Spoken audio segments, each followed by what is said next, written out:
Hashimoto a fini par complètement changer ma vie professionnelle. J'ai continué à travailler alors que je me sentais déjà très mal. J'étais épuisée, j'avais du mal à tenir mes journées. Je continue quand même parce qu'il faut travailler. Et dans ton cas d'ailleurs, est-ce que Hashimoto a changé quelque chose dans ton travail? Et j'ai fini par me mettre en arrêt. Et au bout de 6 mois, j'en voyais pas le bout. J'ai fini par demander une rupture conventionnelle. Elle était acceptée. J'ai de la chance parce qu'elles sont pas toujours acceptées ces conventions. Ce qui m'a ouvert les droits au chômage. Donc ça m'a permis un peu de souffler. Sérieux, je pense que j'ai eu de la chance d'avoir des droits au chômage parce que on parle peu avec les maladies, c'est bien l'argent en fait. C'est facile de dire repose-toi, ralentis, blablabla. Mais quand tu as une famille, des trucs à payer, comme tout le monde, des factures, etc., tu fais comment? Tous les jours, je vois des femmes épuisées d'être au travail. Déjà parce qu'elles adorent leur travail mais qu'elles n'y arrivent plus. Aussi parce qu'elles ne peuvent pas arrêter parce que financièrement ça va pas coller. C'est pas normal. Qu'elles me disent c'est comme ça, on n'a pas le choix. Si, elles devraient avoir le choix. Et il y a encore quelque chose qui me dérange profondément, c'est la reconnaissance de la maladie d'Hashimoto. En effet, elle est reconnue comme maladie, pas de souci, mais ça colle pas avec la reconnaissance des symptômes de la vie quotidienne qui est handicapante. Elle est handicapante, faut utiliser les bons mots. Je suis désolée, moi ça fait 1 an que je sais que j'ai ça.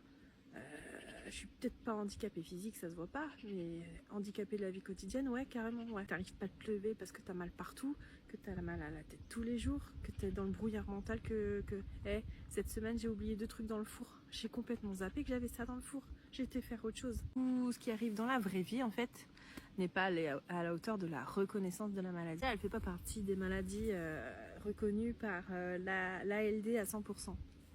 Pourquoi? Ça peut être étudié au cas par cas. Moi, par exemple, mon médecin m'a dit c'est pas la peine. C'est pas la peine. Qu'est-ce que t'en sais? C'est pas la peine déjà.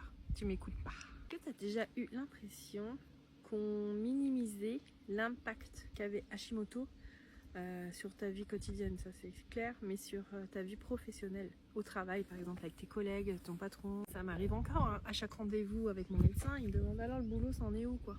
Je dis moi je me sens pas capable encore de tenir des horaires imposés.